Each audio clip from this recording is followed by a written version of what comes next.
Feu Marianne de Paea, vous les légumes. Bonjour Lolo, j'ai été totalement bouleversé par le film Aux enfants de la bombe qui a été diffusé l'autre jour et qui a gagné le FIFO cette année. Qu'en penses-tu?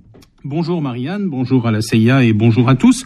J'avais déjà évoqué ce film à la clôture du FIFO et il mérite bien une chronique en effet.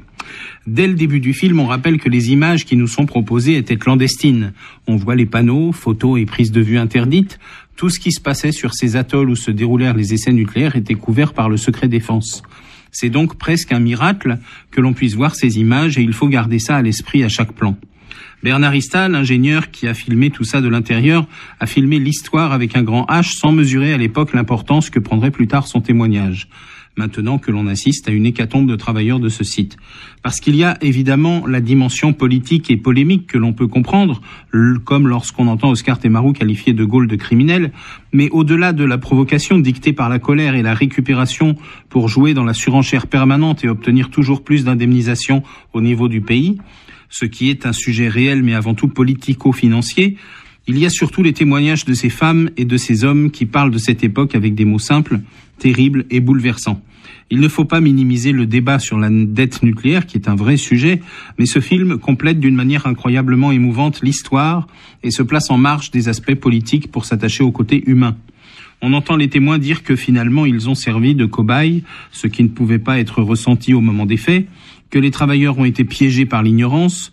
Comme le dit Daniel, la veuve de Bernard Ista, il filmait pratiquement tout ce qui bougeait et avait toujours sur lui un magnétophone pour enregistrer des sons ou une caméra pour filmer des images à une époque où les smartphones n'existaient pas. Aujourd'hui, c'est monnaie courante et extrêmement banale, mais dans ces années-là, c'était rarissime et Bernard Ista, comme le dit la voix off, filmait comme s'il savait que cette histoire devrait être racontée un jour.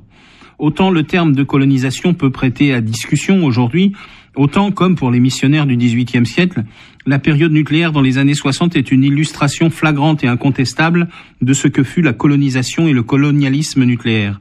Déjà par le caractère autoritaire des essais, et puis comme le rappelle John Doom par le fait qu'on ait caché le danger, et quel danger, et que l'on ait utilisé la population comme un outil. Une institutrice de Rikidea raconte son observation des maladies des enfants, diarrhée, vomissements, perte de cheveux. Elle consignait tout minutieusement dans son cahier de dispensaire et ça a commencé juste après le tir de 1966.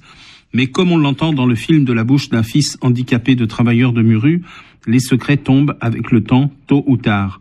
Sauf que ça risque d'être très tard, puisque l'État joue la montre et que les vétérans du nucléaire, les enfants de la bombe, meurent les uns après les autres.